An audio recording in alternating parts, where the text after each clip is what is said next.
예, 오늘은 연중 20주일 말씀입니다. 너는 살아있는 동안에 좋은 것들을 받았고, 라자로는 나쁜 것들을 받았음을 기억하여라. 그래서 그는 이제 여기에서 위로를 받고, 너는 고통을 겪는 것이다. 이 말씀을 제대로 이해하려면 우리가 두 가지 개념을 알고 있어야 합니다. 첫 번째는 힌두교와 불교에서 말하는 카르마입니다. 업이죠.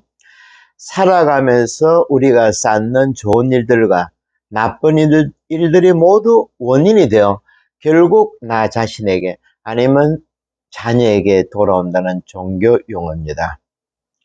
요즘에는 카르마를 과학적인 용어로도 사용하는데 엔트로피 법칙이죠. 우주의 모든 것들과 우리 생명까지도 엔트로피에 따라서 안정된 상태에서 불안정한 상태로, 우리 같은 경우에는 젊음에서 늙음으로 그리고 죽음으로 불안전으로 나간다는 것이고, 우주도 마찬가지라는 겁니다. 노쇠한 행성은 나중에 나이가 들어 때가 되면 자체 폭발하든지 블랙홀에 삼켜지든지, 이렇게 과학적인 개념인 엔트로피의 법칙도 종교의 가르침과 크게 다르지 않다는 겁니다. 그리고 두 번째로 오늘 복음 말씀을 잘 이해하려면 시간에 대한 이해가 필요합니다. 즉 크로노스 시간과 카이로스 시간의 차이를 알고 있어야 된다는 거죠. 그럼 먼저 업에 대해서 한번 알아보도록 합시다. OECD, 즉 경제협력기구에 속해 있는 나라 중에 우리 한국은 20년째 금메달입니다. 심각하죠. 왜 이렇게 됐는가? 가장 큰 이유는 우리나라가 짧은 시간에 엄청난 일들을 경제적인 성장에만 치중히 해오지 않았나 생각합니다. 제가 10년 전에 허름한 집에서 한 6, 7년 사는 적이 있었습니다. 처음에는 전화번호도 바꾸고 거의 홀로 지냈죠. 그리고 제가 가만 보니까 제가 가진 것 중에 제일 값나가는 것이 휴대폰이었습니다. 전화가 올 일도 없고 전화번호를 바꿨기 때문에, 그리고 제가 전화할 일도 없기에 비싼 휴대폰을 꺼두었습니다. 며칠 있다가 우연히 한번 켜봤는데 그때가 전화가 오는데 동사무소라 그럽니다. 직원이 저를 담당한다 그러는데 이상한 겁니다. 가만히 들어보니까 왜 당신이 저를 돌보나요? 케어합니까? 하고 물으니까 이렇게 말합니다. 제가 그 가난한 동네의 주민등록증에 혼자 기록되어 있고, 그리고 제가 살던 지역이 가난한 지역이기 때문에 나라에서 지시 내려서 저 같은 사람들이 독거노인, 고독사의 위험에 노출되어 있기 때문에 저를 관리한다는 겁니다. 듣고 보니까 기가 막히고 화도 나는 거죠. 그래서 제가 언성을 높였습니다. 아줌마, 내가 쉽게 죽을 정도는 아니니까 걱정하지 마세요. 그분이 친절하게 이렇게 전화를 끊었습니다. 필요하면 자기에게 전화를 해달라고. 전화 끊고 가만히 생각하니 조금 아쉬운 생각이 들었습니다. 조금만 목소리 낮출 걸, 그러면 김치도 쌀도 라면도 줄 텐데 하면서 말입니다. 이렇게 우리 사회는 우리도 모르는 사이에 어디에도 기댈 데 없고 어디에도 말 한마디 할 데 없는 사람들이 많다는 겁니다. 한마디로 어떻게 살아가야 할지 몰라서 목숨을 끊는다는 겁니다. 배가 고파서 병에 걸려 죽는 것이 아니고 고독하기 때문에 죽는다는 거죠. 여러분에게 한번 질문을 해봅니다. 여러분들이 과연 살아가면서 내 삶에 하느님께서 차지하는 비중은 얼마나 될까? 50%? 30%? 5%? 우리가 살고 있는 이 시대 이전에는 인간들이 이렇게 공허하지 않았습니다. 비록 배가 고파도 사람들의 마음은 무엇인가로 기대로 차 있었습니다. 옛날 우리 할머니들 새벽에 일어나 장독 위에 물을 떠놓고 기도하면서 당신의 무거운 짐들을 천지신명에게 빌었죠. 맡겼습니다. 그래서 몸은 힘들지만 가벼운 마음으로 하루를 시작하고 하루를 마쳤다는 겁니다.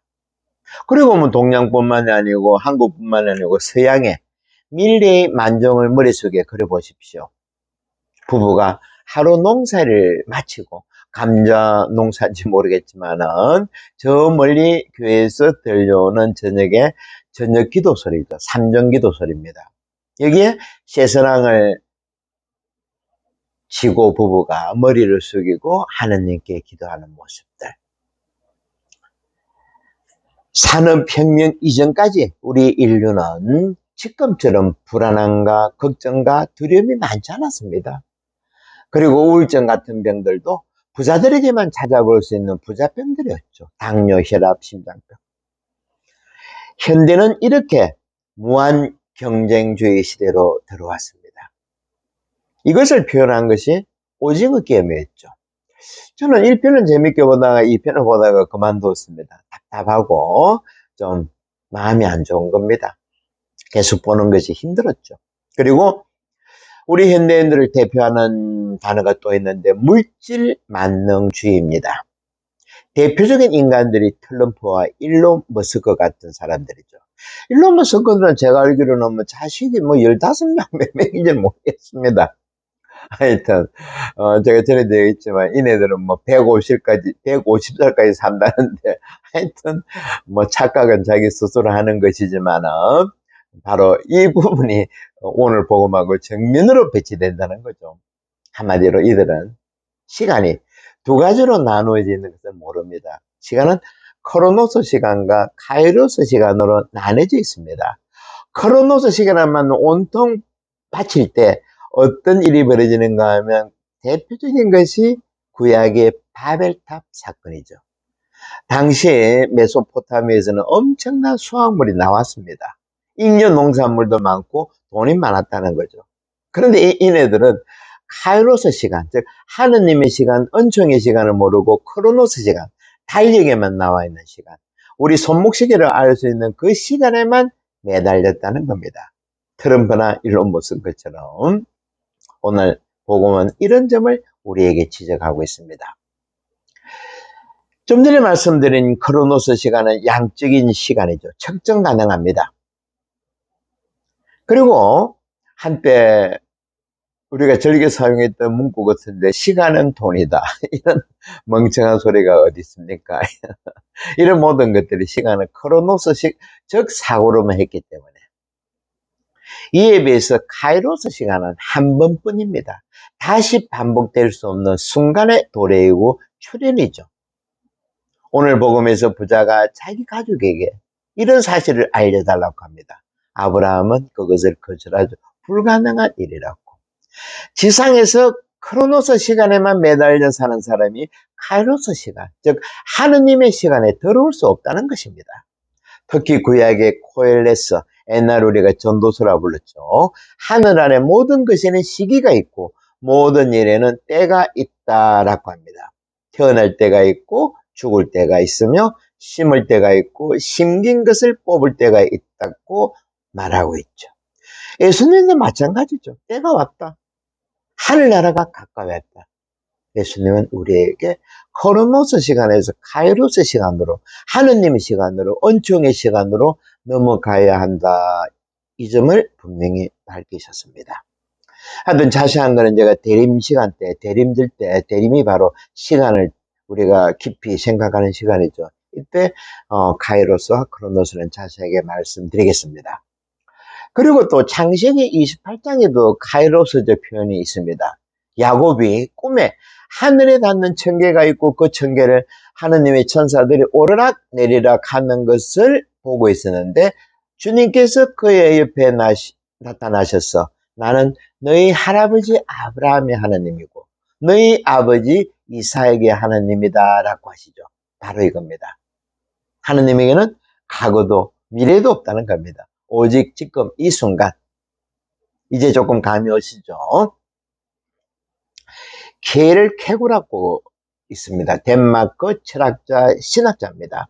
니체와 거의 동시대를 살았던 아주 외연자적인 그런 사람이죠.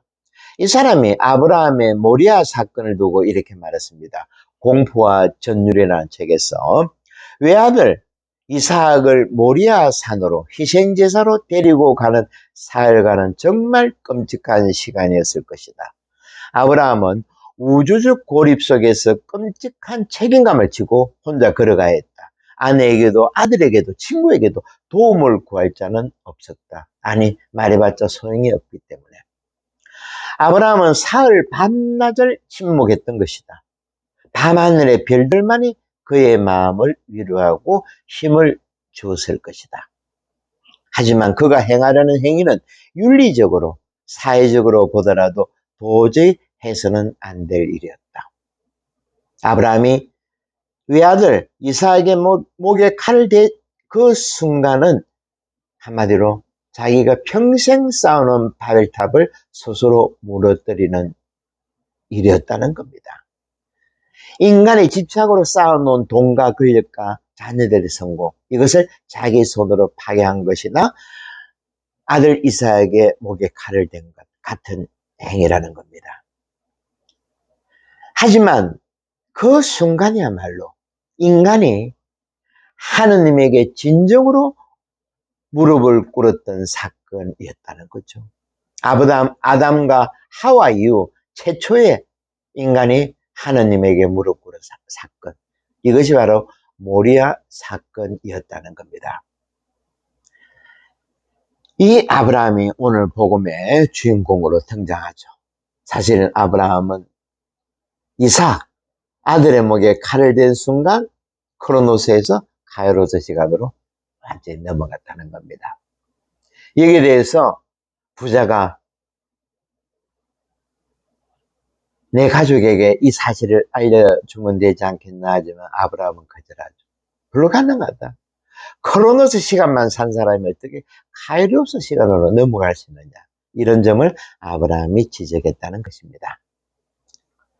천국은 여러분 인간이 자기 삶을 성공적으로 살고 난 뒤에 슬그머니 찾아오는 것이 아니라 봅니다. 예수님 말씀처럼 숨겨진 보물을 찾아내기 위해서는 반드시 내가 가진 모든 것을 팔아야 된다는 거죠. 가장 내가 손에 쥐고 있는 소중한 것을 내어놓아야 합니다. 100살 넘은 나이에 기적적으로 출산한 이삭의 목에 칼을 댄 그런 정신이 있어야 된다는 것입니다. 그런데 이런 엄청난 아브라함의 이야기가 한국에서도 있었다는 겁니다. 한번 잘 한번 들어보세요. 젊은 시절부터 남편과 결혼 생활이 무척 팍팍했던 할머니가 있었습니다. 신혼 초부터 바깥으로만 돌던 남편은 얼마 지나지 않아 1년에 몇 번씩 얼굴을 비치더니 언제부터인가 소식조차 없는 겁니다. 그리고는 끝이었습니다. 아무리 수술해도 남편의 행방은 알 수 없었고 어쩔 수 없이 생가부가 된 부인은 일찍부터 가장으로서 생계를 맡았고 자식은 물론이고 심지어 시부모까지도 맡았다는 겁니다. 정말 죽기보다 힘든 시절을 혼자 묵묵히 견뎌왔습니다. 고생 끝에 낙이 온다고 자식들은 잘 성장했고 경제적 기반도 잡았습니다. 무엇보다 하느님을 만나 세례를 받고 성당 내에서 누구누구 할머니 하면 다들 존경하는 그런 어른으로 인정받게 된 것입니다. 평생 고생한 끝에 할머니는 이제 여유 있고 평화롭고 그리고 남은 것은 천국 가는 일만 남았구나 하고 좋아라 했습니다. 문제는 이게 끝이었겠습니까? 우리에게 행복한 동안은 없다고 말씀드렸죠. 문제는 이제부터였습니다. 어느 날 벌써 죽었다 생각한 영감이 나타난 겁니다. 그런데 거지도 그런 상거지가 없습니다. 젊은 시절 건장하고 준수한 용모는 다 어디 가고 늙고 병든 영감, 볼품없이 꾸부정한 영감이 대문 앞에 스성되고 있는 겁니다. 처음에는 할머니는 자기 눈을 의심했답니다. 이 영감을 받아들일 수 없는 거죠. 용납할 수가 없습니다. 여러분 생각은 어떻습니까? 제가 어제 주일 미사 때 우리 할머니들을 물어보니까 벌쩍 뛰는 겁니다. 응암생심 어디라고. 하지만 할머니의 착한 심성은 어디 가겠습니까? 어디 가지 않죠. 계속 며칠 문 밖에서 서성대던 늙은이를 일단 집 안으로 들어오게 하고 그 구석저기에 빈방 하나가 있었답니다. 그곳에 지나게 했는데 문제는 하루하루 시간 가는데 할머니의 마음이었습니다. 이제껏 살아온 모든 것이 다 무너져 내렸습니다. 매일 저 인간을 얼굴을 보는 순간 혈압이 올라가고 심장이 두근거리는 겁니다. 이러다가 저 원소 같은 인간보다 내가 먼저 죽겠다는 생각이 들어서 레지오 같이 하는 친구를 찾아갔답니다. 그 할머니 친구가 조심스럽게 이렇게 말을 하더랍니다. 어렵겠지만 영감님이 집에 들어왔다 생각 말고 늙고 병든 예수님이 추위에 떨고 있는 배고픈 예수님이 찾아오셨다고 한번 생각해 보면 어떻겠냐고. 이 한마디가 할머니의 가슴에 푹 들어온 겁니다. 꽂힌 거죠. 이때 할머니는 성모님의 기도문이 생각났습니다. 저는 주님의 종입니다. 말씀하신 대로 제게 이루어지기를 바랍니다. 여러분, 이 할머니의 이야기는 어떻게 보면 아브라함의 아케다, 결박, 모리아 산에서 자기 아들의 목에 칼을 대는 사건하고 다를 바가 없죠, 그죠? 그렇습니다. 믿음의 척도는 우리가 정하는 것이 아닙니다. 하늘나라는 우리 마음대로 가는 나라가 아니라는 겁니다. 이 정도 되겠지 하는 생각이 우리를 잡아뜨립니다. 끝나봐야 끝난 줄 압니다. 우리 신앙이 그렇다는 겁니다. 그래서 인생 후반부에 들어선 우리들은 마치 겨울에, 초겨울에 얼음 건널 때, 살얼음 건널 때 어떻게 걷습니까? 한 발자국 걷지 않습니까? 그죠? 앞으로 우리 앞에 어떤 함정이, 어떤 무엇이 기다리고 있는지 모릅니다. 하지만 분명한 것은 내가 지고 있는 것 중에 가장 중요한 것 무엇인지 잘 생각해야 합니다. 이것을 기꺼이 내어놓을 때 아브라함이 가장 소중하게 여겼던 자기 아들의 목에 칼을 댈 때 할머니가 원수보다 미운 영감을 자기 집이 아니고 자기 마음에 들어놓는 것, 이것이야말로 이런 결단의 마음이야 말로 우리가 하늘나라 가까이 갈 수 있다는 것, 이것이 오늘 복음이라는 겁니다. 말 그대로 두 가지 가르침이죠. 카르마, 우리가 함부로 살아서는 안 된다. 돈이나 물질 이런 것만 가지고. 그리고 두 번째, 크로노스에서 카이로스의 시간으로 잘 넘어가야 된다는 것. 오늘 이런 점에 대해서 말씀드렸습니다. 또 한 주간 잘 카이로스 시간 안에서 기쁨의 시간들을 가지시길 바랍니다.